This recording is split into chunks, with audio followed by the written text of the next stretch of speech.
In this video, I'm going to show you how to use the smoothing tool. The smoothing tool interacts with other tools. So I'm going to switch to the pen tool really quickly, and I'm going to make a jagged curve. So I've created this jagged curve. The smoothing tool is located here with the shaper tool, the pencil tool, and the path eraser tool.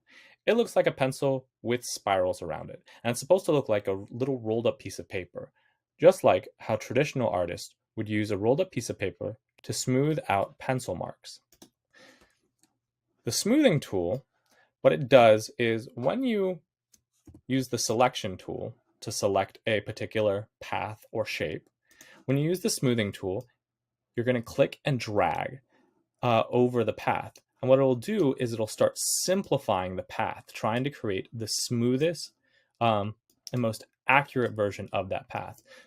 And now you can see I had to click several times and I had to move it a bunch, but it cleaned out that entire path.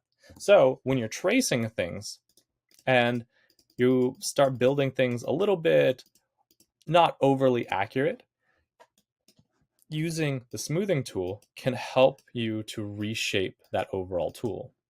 Now note, it is an auto tool, a tool that just tries to guess at what you're going at based off of where you're smoothing and clicking around. So it's not as accurate as going through with the convert anchor point tool or the direct select tool to move things around, but it can be very helpful for smoothing out just little things because it gives it a little bit of a curve and it reduces some of the extra anchors.